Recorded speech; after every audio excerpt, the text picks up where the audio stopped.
think we are maybe streaming. So looks like we are. Welcome, Yay! everyone. Thank you, Brianne, for doing that. All right, so shall I introduce Abby? Of the founding fathers or of the heavenly Abby Father. Scanlon is a South Hadley native who has loved learning about local history since she was a child, working as a docent with her grandmother, Jo Wojnarowski, at the old Firehouse Museum right over the bridge in South Hadley.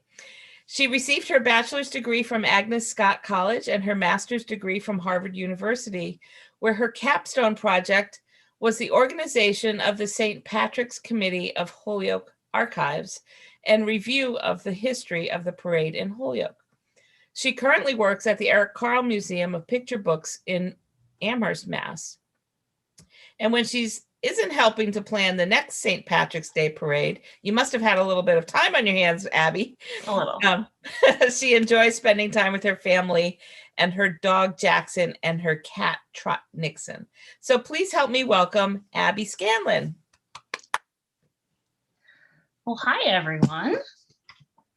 It's great to see lots of new faces and friends and family and parade committee members. I'm excited to see you all here. I'm going to be honest, I'm not an expert. I was not there from the beginning.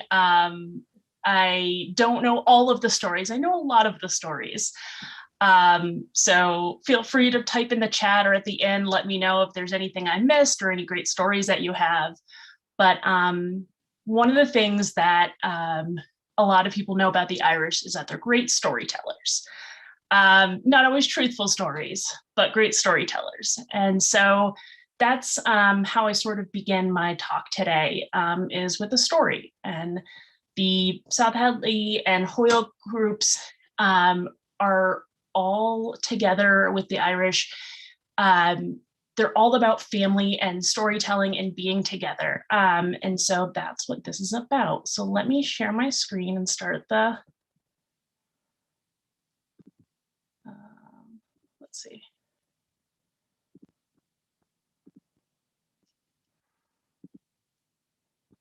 All right.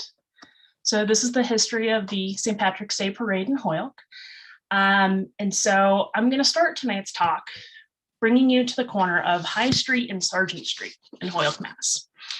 It's now a green lot of land. There was once a 3-story apartment block there, where on May 11th, 1925, Edward M. Scanlon was born and brought home to live. Ed's recently deceased father was an immigrant from the town of Dingle, Ireland, and his now widowed mother had come from just over the hill in Castle Gregory.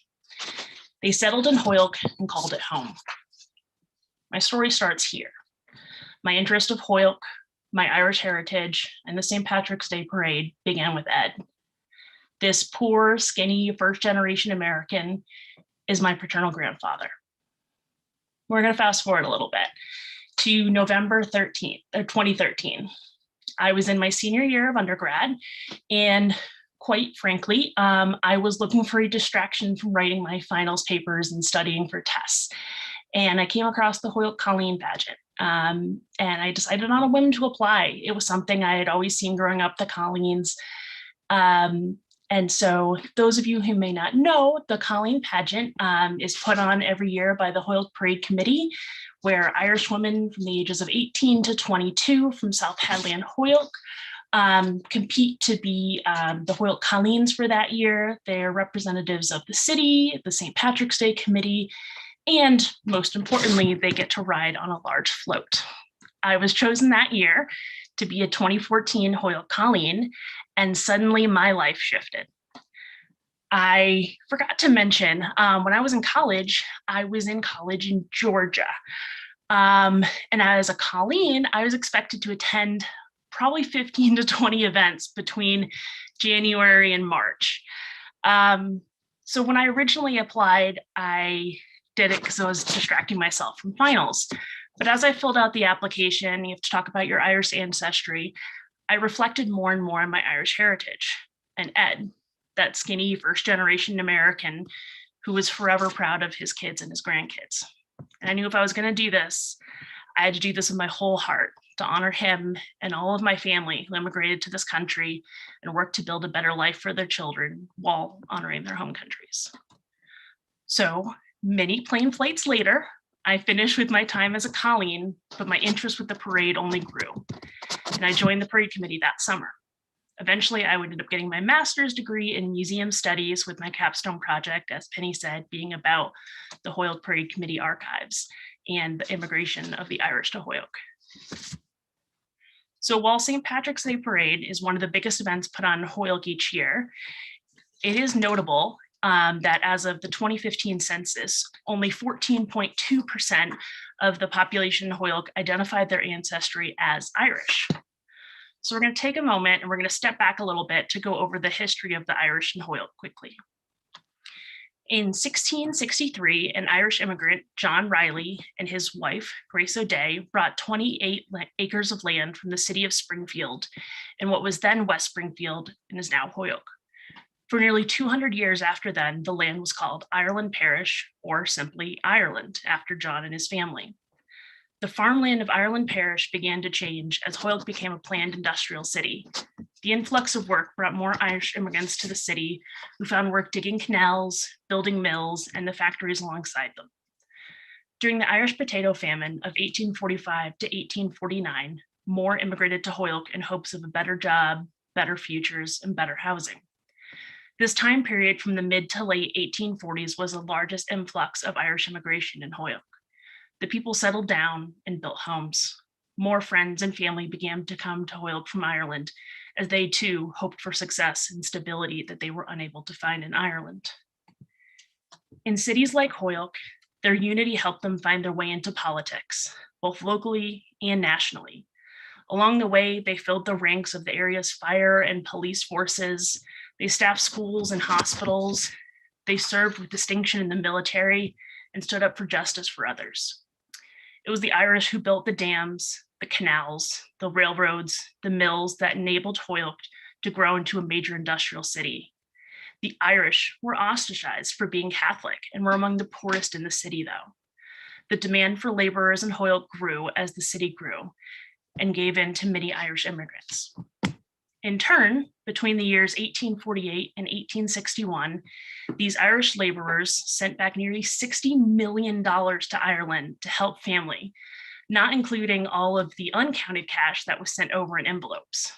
By 1865, the city population had risen to over 5,600, and 43% of those identified as being born in Ireland.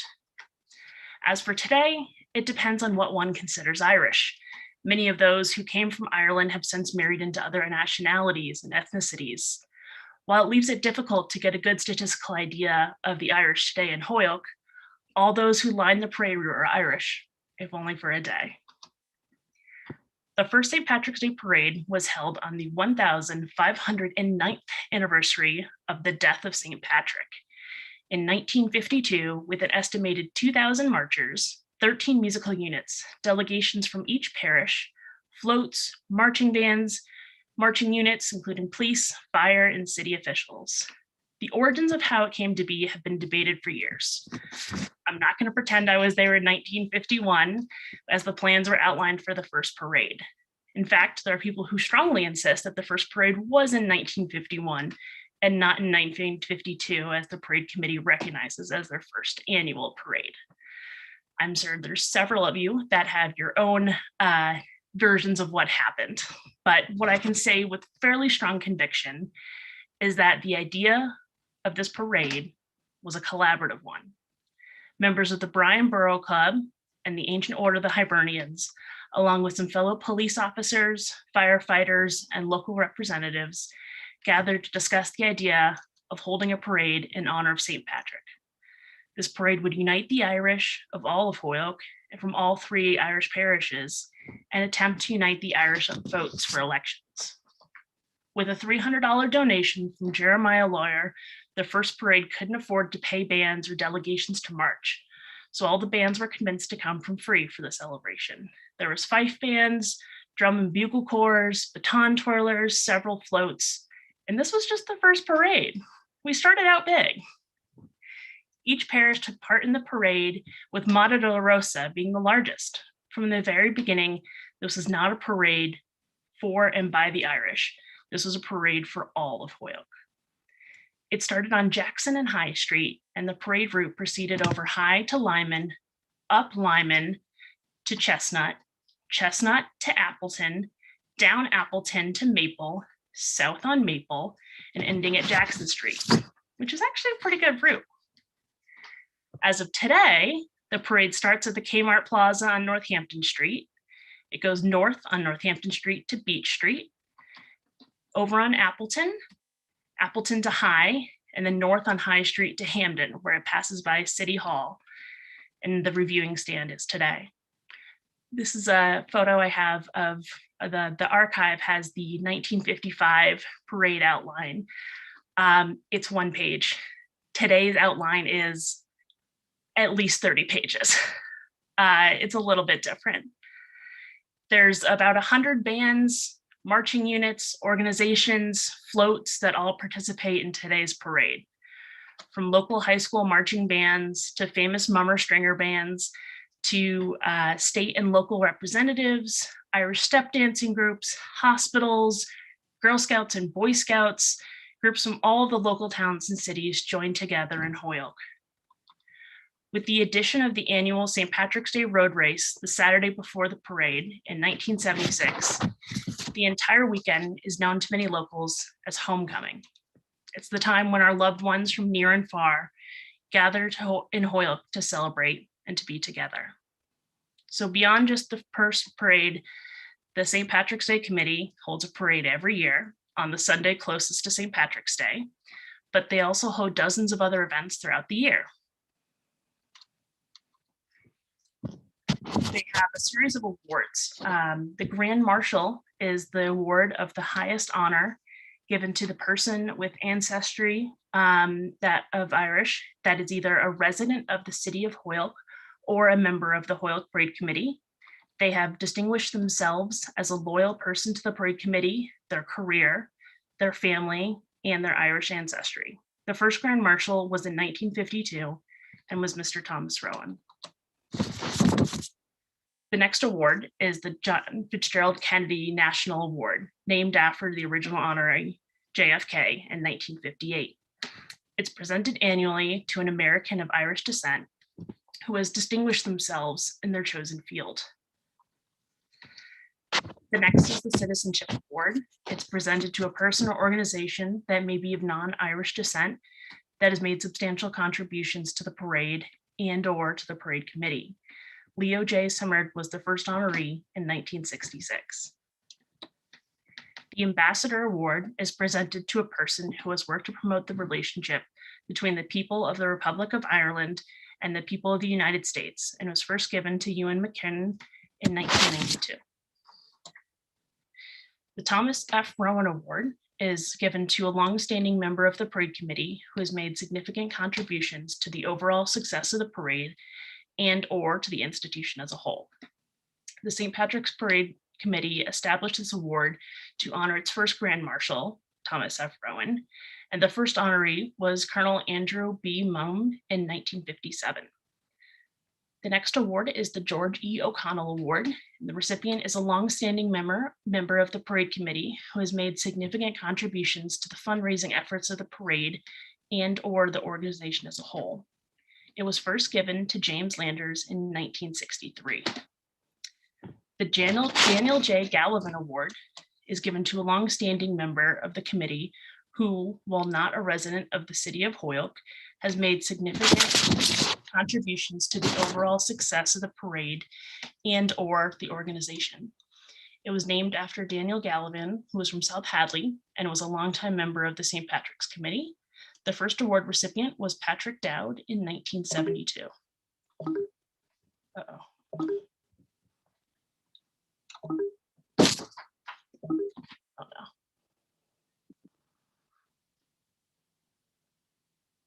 Can you still see me?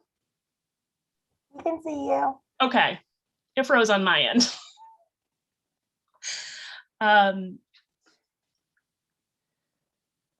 see. Okay. So the parade has been going on every single year except for the past 2 years due to the pandemic.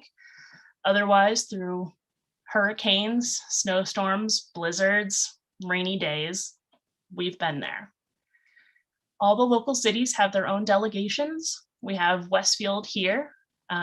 There's also a delegation from South Hadley, from Northampton, from Springfield, from Chicopee, from Agawam. We have lots of different bands that come and play every year.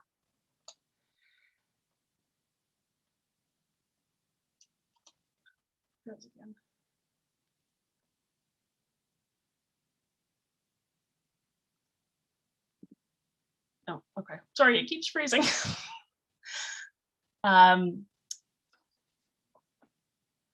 So we have the Miele Shriners, which are usually everyone's favorite. They're at the end of the parade every year. They come out and they have their little cars and planes and road racers. And the parade has always been morphing with the times. This is from 2005. We have some people on segways. Hoyokai has always been a part of the parade. Starting from the very beginning, the Hoyokai marching band was in the first parade and has been in every parade since. We have lots of drum and bugle corps. And we have lots of different Army delegations, Navy, pilots from the Air Force, the Marines. We got it all.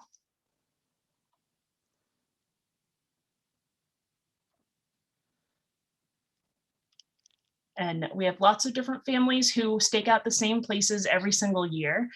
I'm going to ask you guys at the end to let me know, because usually people are very territorial about where they sit. And we have the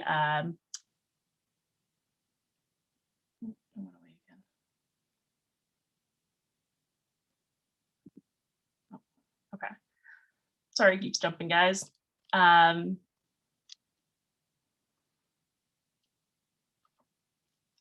We've got some more bagpipers.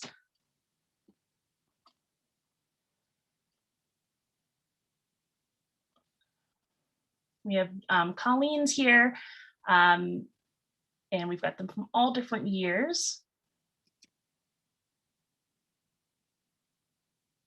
So at the end of the day, this is a celebration of the Irish Americans who have come here to this country to settle, to make a better life for their families, and to unite.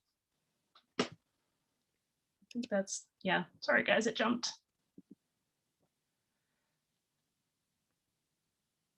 All right, so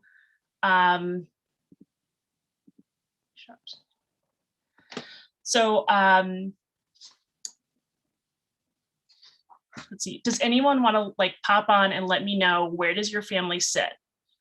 Because people are very specific about it.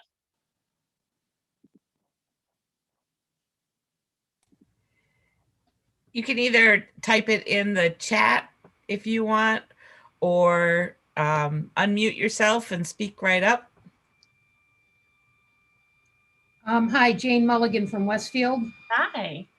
I was with the Westfield Sons of Air and Float for 30 years, give or take. Oh, wow. But my friends always meet at the very end down by the Unicorn Bar, right? As you go past, great little spot, as you go past City Hall, just before the parade, floats go to the left, people go to the right. We're right there. That's great. You get to see everybody. Yeah, you do. Yeah, it's a good spot. Let's see, we've got some people saying in front of Holyoke Hospital, on the corner by the YMCA. Hi, Abby. Bill Quesnell. Hey, Bill. How you doing? Good. How are you doing? I'm down in the pit every year. And how long have you been on the parade committee? 05. Since 05. All right, all right. So you've seen it. You've seen it all. Yeah, I've seen a lot of it. And thanks for putting this on. We really appreciate it. Absolutely. Anyone else? Let's see. Aunt Esther's, the Beach Street apartment. That's my family. Let's see, Bartley's Corner, South and Northampton Street. You guys are kind of hitting all the points as I walk along the parade route where there's big crowds. These are all the places. All right, let's see. I think Bill's Pit is the Kmart lot where the parade begins. Along the route in Walnut Street, Lower Beach, end of Elmwood.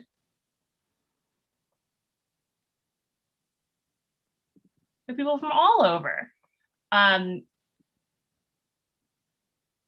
So one of the other things is,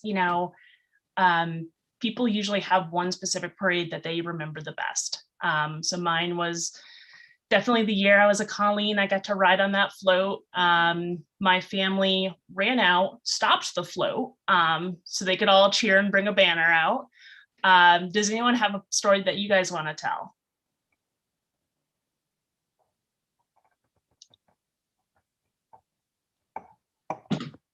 Chris and Bob Blaney own the Hoyokai parking lot. That's true. Those Blaney set up there every year. Kind of a funny story. My wife was the East Hampton Junior Miss, so she's part of that group back when the parade went down South Street. And it was the time when a tornado warning came in and it poured. And she laments how she was wearing a pink dress that she got so drenched that when she changed afterwards, she was almost totally in pink.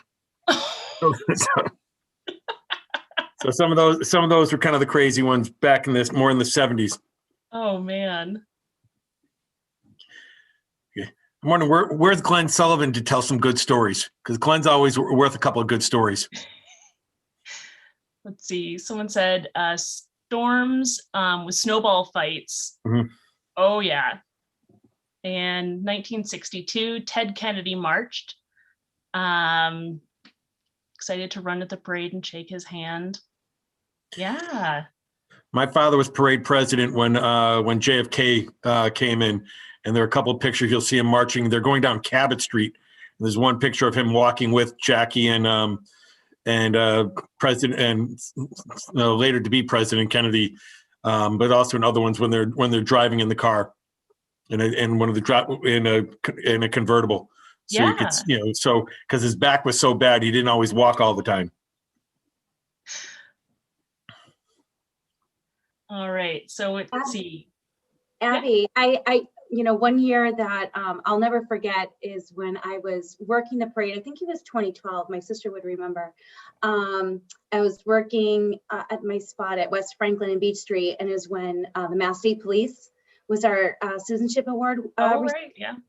And the shot of them coming down Beach Street was the most magnificent sight ever. They were marching in such precision, and it was just such a beautiful sight. They were amazing, award winners, and then running in the road race the day before. But yeah. They were spectacular, and we had some great photos and coverage of them. So that was a really fun moment.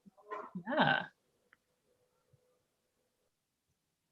One thing our recent snowstorm has reminded me of is the sort of tradition of saving your spot, which I am told is not legal, but people do it anyway. And it reminds me of like when you shovel out a parking spot and you put a chair there to save the spot. But I look forward to the parade every year, but I always find it so interesting to come out 4 or 5 days before and see all the people who've marked their spots with folding chairs.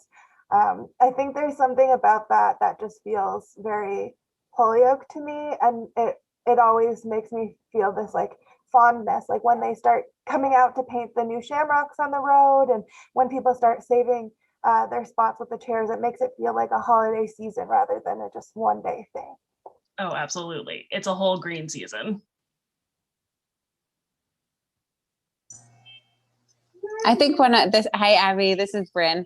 Hey, I think one of my favorite feelings is seeing the like the fried dough trucks and the all the other vendors park, and like parade weekend is here. And I just get this feeling of such excitement that the city's going to be booming and everyone's going to be happy. And there's just going to be so many amazing things that take place during the weekend. So it's like the perfect start to the weekend is having those feels of like, I'm going to eat good food. I'm going to see people I haven't seen in so long.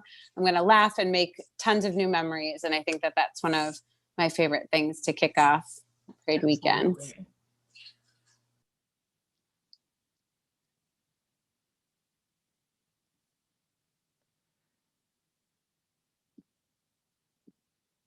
See, so we've had people that have been attending since 1978, from the 1960s to present.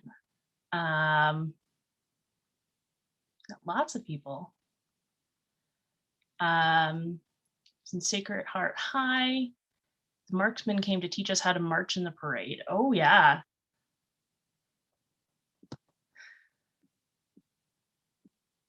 So while I may be one of the archivists for the parade committee, the original is Jimmy Curran, and the parade archives are held down at the warehouse.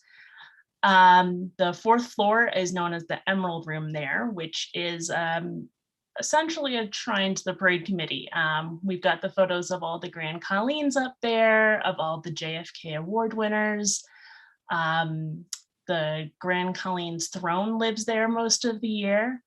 And this is where I was able to grab a lot of these photos. Our archive consists of photos and video reels and meeting notes. As I was going through this, I was trying to find more stuff about the early 50s and 60s parades. There was not a ton of photos, but there was really detailed records on the finances. And they were tight with their budget, but they got stuff done. I know we've got some people here that are on the parade committee that help run it now, and it's definitely not a several $100 operation anymore. But yeah, they had a list handwritten that I have of all of the people who donated each year. And it was a lot of people that were on the parade committee, which is not too different from today, in addition to the companies and organizations that we get to sponsor. Let's see, what do they have for float pictures and archives? So actually, we have a surprisingly low number of photos of floats. One year I was working with Bill, and we were looking to see the past Holyoke Grand Colleen floats, and there's not, yeah, send me some, absolutely. It's one of those things that I don't know if they're so fun to look at that no one gets a photo of them, but we have a surprisingly low number of photos. Yeah, pull them up. I'd love to see. We've got, so every year the Grand Colleen float for Holyoke has a different theme. I know I had one photo in the slideshow where it was like a Galway garden theme. The girls with the green hair. What's the most unusual thing you found in the archive? Ooh, oh, that's a good question. What is the most unusual thing?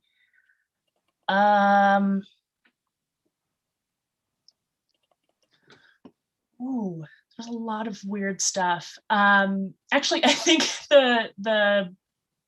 what might be the most unusual thing is someone contacted the parade committee on Facebook about a year ago, saying they had a donation they wanted to make to the archive. And I was like, oh, great, let me know. And they met me down at the warehouse. And I was thinking they were gonna give me a bunch of photos, or maybe they had a sash from when they were an award winner. No, he had a ashtray and a mug he got from one of the first road races. He was like a top 5 or top 10 finisher. And I think that might have been the most interesting thing. One, I didn't know he made them. And two, I think it's one of the coolest physical objects we have now, because it's definitely a unique thing.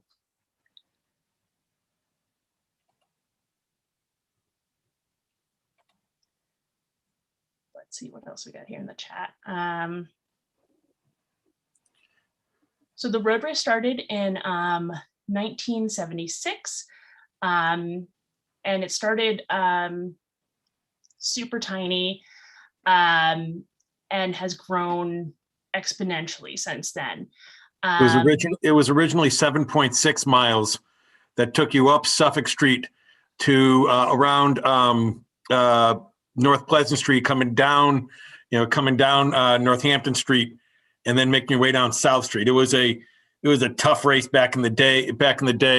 Then they changed it to a 7.2 race that included pretty much the route that it does now, except it went around the community college. But then because there was a big push to standardize the race, to try to bring in some like the Kenyans and make it more of a professional race, they had to make it 10 kilometers. So they cut out the loop around the college. So it made it a much faster, much easier race to run. If I can add that. It's still a rough race. I still as bad as it was. Not as bad as it was. But still tough as you hit your mid 50s. So. And then you had the whole Bill Rogers, and then 1 year his brother getting clipped coming down High Street before you turned up back up in Suffolk Street. They had a banner hanging down across Suffolk Street, and Bill Rogers, his brother, was sitting up on a truck, and Bill Rogers was a great American runner. And at one point his brother gets clipped by a hanging banner, gets toppled off, Bill Rogers kind of has to look at his brother and finishes the race before he finds out if his brother's okay. That's about what my brother would do for me, but that's about the same, but that's okay. That does remind me, I've had people ask, why don't we have the big inflatable balloons like Macy's Thanksgiving parade? I've been told it's because of the telephone wires that you would just chop a balloon. Let's see, the first woman elected to the parade committee, I think, was it Patty Devine? Does someone want to, I think she sort of, Patty was the first female member, I'm going to say back in 87 or so. But we had, female marshals, and Citizenship Award winners, of course, prior to that. But Patty was the first official female member of the committee and the first president in 1999. Yeah. Let's see, other than 2020 and 2021, how many times was it canceled or postponed? So until these last few years, it has never been canceled. Well, not exactly true. In that 76, when the tornado threat came through, it discontinued it in the middle of it. It discontinued it. It wasn't canceled. Everyone just went on their way. Is there anyone that remembers that? If anyone else remembers that story, but the alarms went out and everyone just kind of scattered at that point. The earlier parts probably had already finished, but no, the whole parade kind of terminated at that year.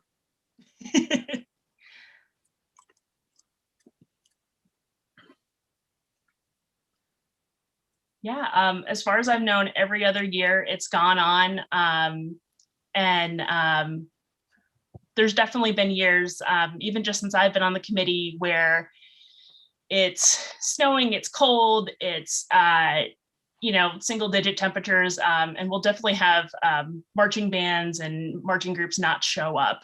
But every other year we've been there. Postponed because of snow in early 2000s. Ooh, I don't know. I can't remember that year, but there were like 2 or 3 storms, and different cities and towns went over to help move the snow from along the side of the route so people could sit, because it was crazy. And I think there was one more storm, so they bumped it back like 2 weeks, because I think the next week was going to be Easter. It was a real early year for Easter, so it ended up being in April. I want to say that was early 2000s, but I'm not exactly sure. I'm trying to get some 2003, I think. Was it 2003 or 2002? We had a number of, tremendous storms. Yeah, I think If that's I'm- what if it I'm- was.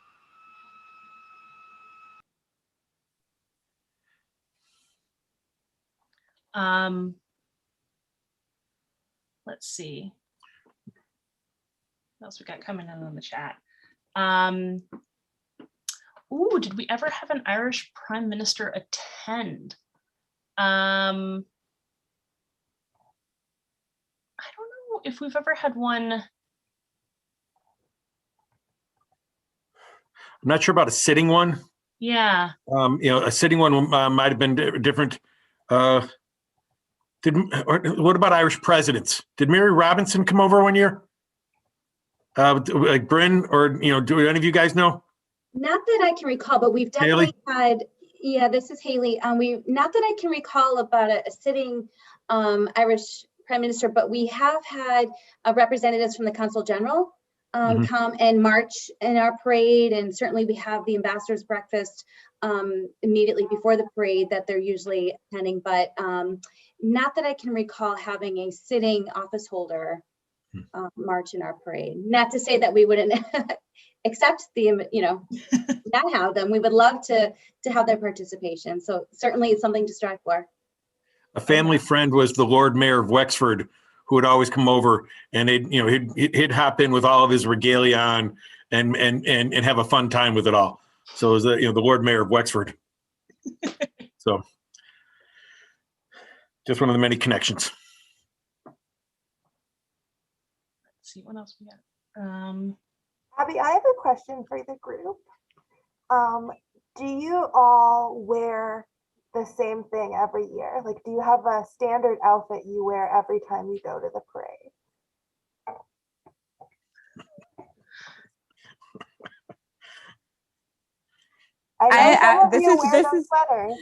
This is Bryn again. I'll have to comment because my sister and I would fight over rotating sweaters. We have like 3 sweaters, and whether we were in high school or in college or even after, we would have to like run to my mom's closet and call dibs on it because otherwise the other one would take it. So yes, I definitely, prior to wearing a yellow jacket every year, I had a uniform that I would wear on parade day, and I loved it, and I still love it. Nice Irish sweater with a green shamrock on it. Aw.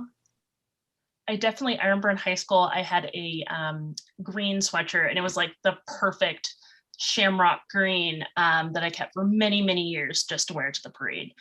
But yeah, nowadays, as I'm working with the parade, I'm usually bundled up with an Irish knit sweater underneath my yellow jacket.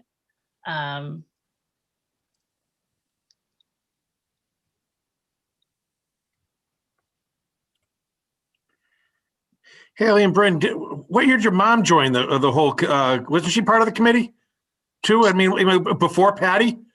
No. She's an unofficial member. Okay. She got dragged along. Yeah, exactly, and assisting a lot with the JFK Award recipients and the past president's luncheon. But many what we call parade wives and husbands, and my husband Frank can be considered one of them, and Chris Bryn's husband. They do a lot of work on the during the season, on the off season, and parade spouses are integral members of the committee. That's for sure. You guys know Kathy? I don't know her last name. She usually works down with the floats with Mike when walks the judges around. She comes out from Chicago every year to work the parade. Oh, wow. Yes, her husband is originally from Holyoke. And when he was going to Holyoke Community way back when, Mr. Tierney, who started the original floats, recruited some of the Holyoke community kids to help him build one of the first floats. So her husband's been doing it for, the better part, probably 50 years of the parade. But then they moved to Chicago, but it's a family vacation. They come home every year. And I said to her one year, it was like, 0 with wind chills. It was crazy. She said, well, it's our vacation. I said, you're crazy. Completely. But she's a hoot. I used to really like seeing her, but yeah, takes her vacation from Chicago and comes out every year. I do know who you're talking about, and of course the name escapes me right now, and I am looking through my membership book to see if I can, but I know exactly who you're talking about. And we do have folks that come home every weekend to work the parade. We've got members, active members that live in the North Shore that sometimes try to make it to Sunday meetings when we used to hold them, come home to work every parade. We have folks from Florida that come up, so kind of the opposite of snowbirds, but yeah, we do have a lot of active members. Thank you. Yeah, it's Don and Kathy Delano. They moved back from Chicago and they're living in Connecticut now. Oh, okay. Thank you. Oh, they live in Connecticut now. All right. Yes. So I know, this is our now second year without a parade. And the parade committee is definitely working on planning events, to hold for everyone online. But does anyone have any idea of what they might be doing this year instead to celebrate? I've got a friend that's hopefully coming up from Florida. She's originally from Holyoke and moved to Florida about 10 or 12 years ago, but comes up every year for the parade. So she said, that's it. She's coming anyway, parade or no parade. So we'll have our own little party.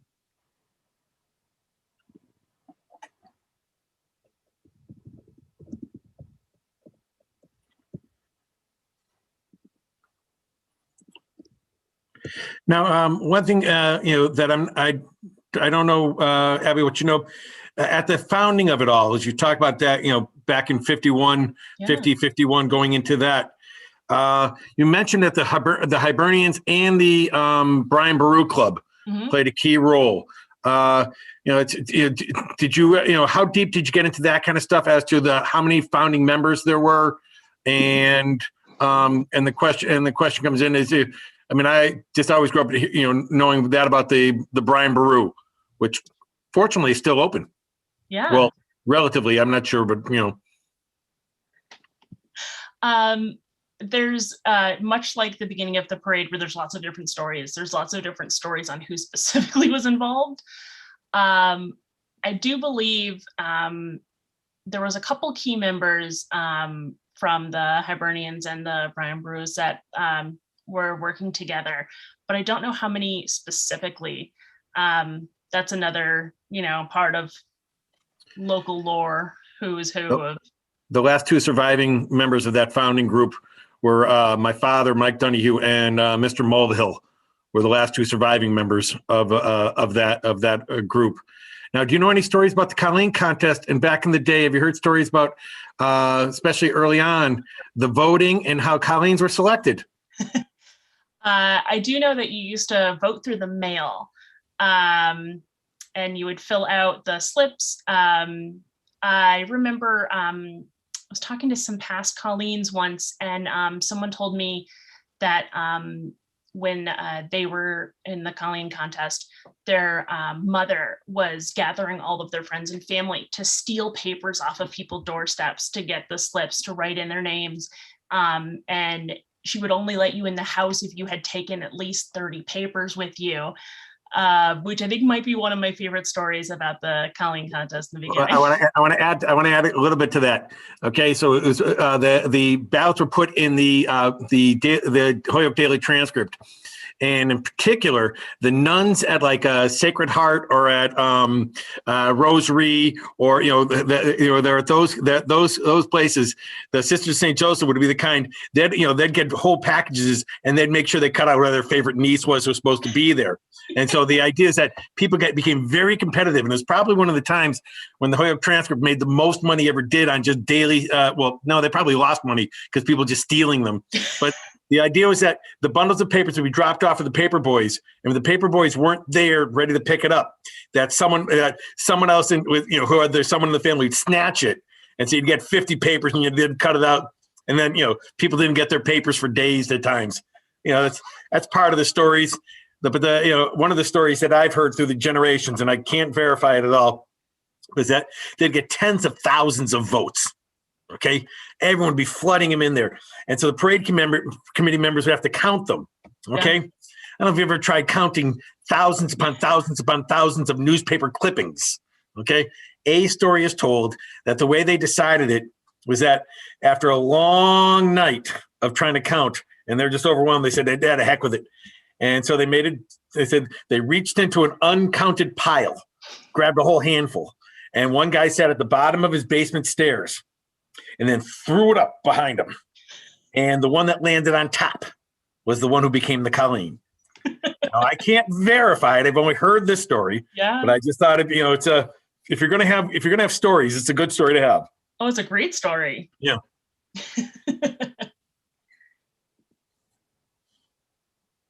Yeah, it's a lot different now. Got a group of 3 judges that come in and they meet with each girl and a one-on-one, and then they do the stage portion.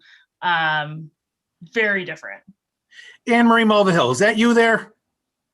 I see Anne-Marie, it looks like Anne-Marie Mulvihill. It's her father was one of the founding members.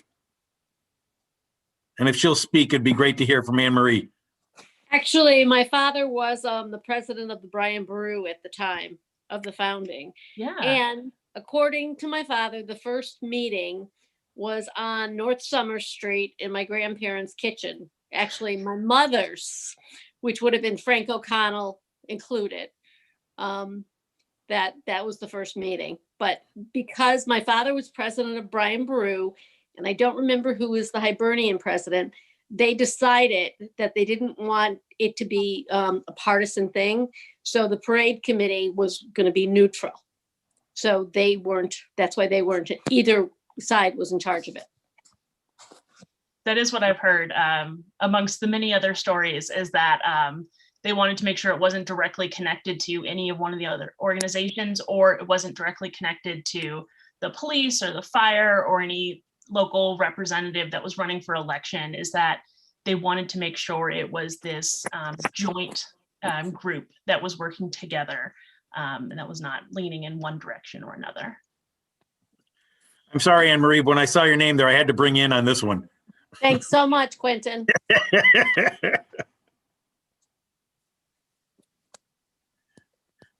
I think one of the great things about the parade is that, like so many other Holyoke institutions, it's one of those things that makes Holyoke feel like a much smaller town than it really is.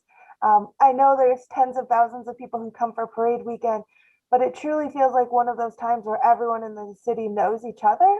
And I think that's one of the things I hear from people who've just moved to Holyoke or who grew up here and moved somewhere else the most working at the museum is how small of a town Holyoke feels.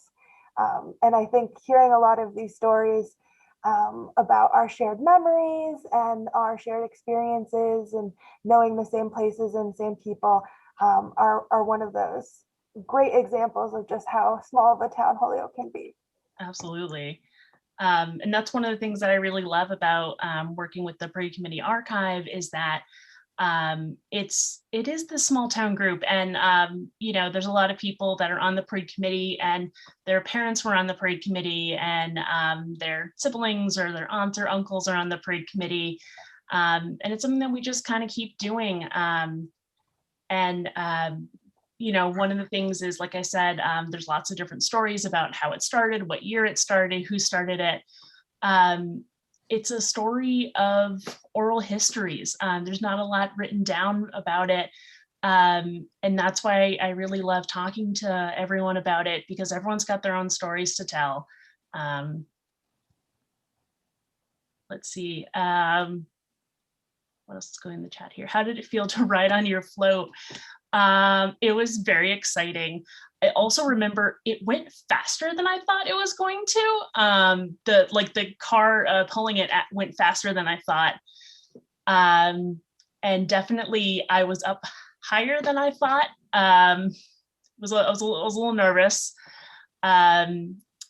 And I remember my year, I was at Colleen, it was very cold, and we had these beautiful big princess strapless ball gowns, and we were supposed to wear them on the float. And I remember we were talking with each other and we're like, what are we gonna do? We're gonna freeze. And so we all wore leggings and Ugg boots, which were still cool at the time, underneath. And then we all had to borrow fur coats. And so I had my grandmother's fur coat on. And I remember as I was stepping up onto the float, someone was helping me because it was too tall. The seam on the elbow ripped.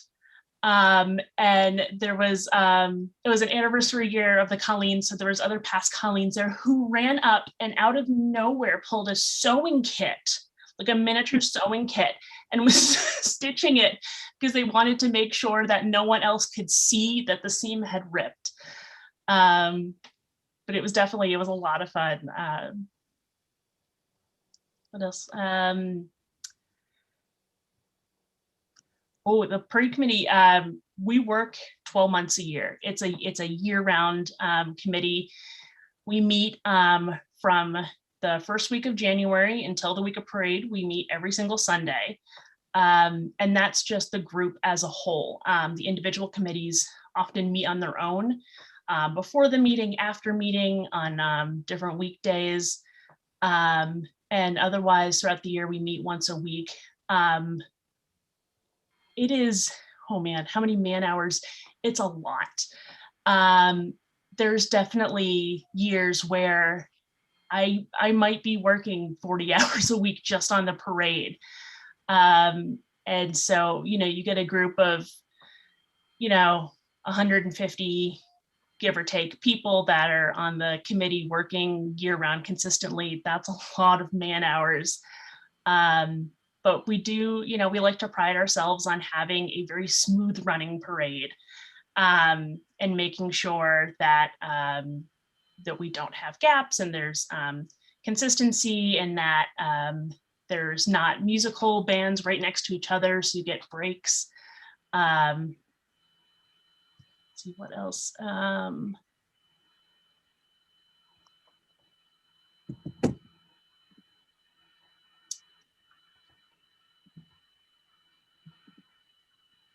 Someone asked about the archives. We are still doing work on the archives. There's always work to be done.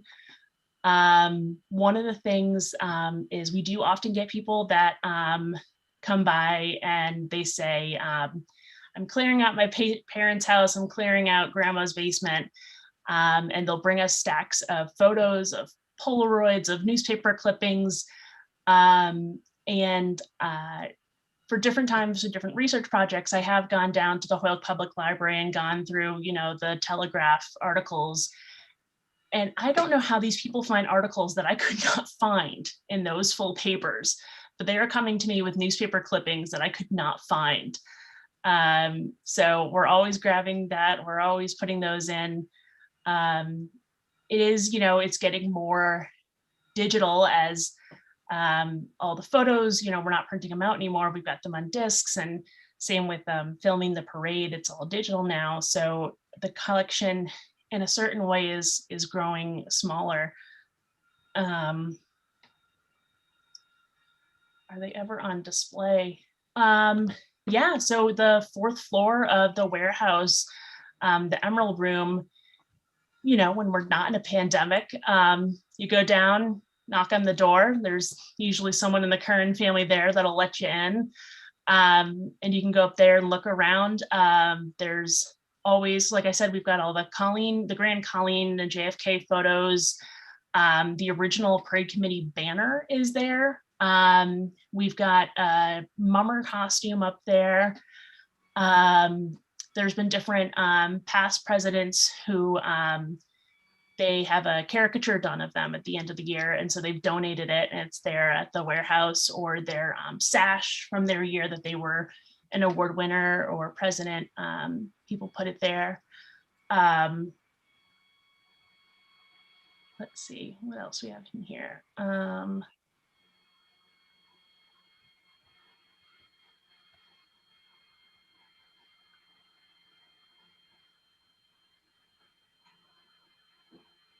I just want to say thank you very much. It has been wonderful this evening. aside from putting Anne Marie Mulvihill on the spot, I had a wonderful time. And so I just wish you all very much have a wonderful evening. Have a good Well, night. thank you so much. Right. Yeah, I want to thank Abby for this presentation. And I just want to let everyone know, if you want to throw another question or two in the chat, we probably have time for it. But I do want to thank Abby for this presentation and for sharing some of those great old photos with us and for answering questions, discussion style, for this presentation tonight. Abby, I just want to say thanks a lot. I want to thank the museum for doing this stuff, and hopefully next year we'll go back to schedule and I'll start working on it in September. Sounds good. Thanks, Bill. All right, guys, have a good one and stay safe. Abby, I just, a few minutes back, I sent you a private chat. If you can put your email on there and send it back to me, I'll send you some of the Westfield. Yeah, let me scroll. I've been trying to upload them here and with no success. I think there's too much going on the internet tonight. I can't load them. But send me your email and I'll send them to you. Absolutely. I'll give you the link off my drive. So if there are any last questions, last call. It was great conversation, Abby. Thank you for getting us thinking about St. Pat's Day and, reminiscing and looking forward to next year. So thank you everyone for coming and joining us, and hope to see you next week or maybe 1 week more after that. And happy St. Patrick's Day.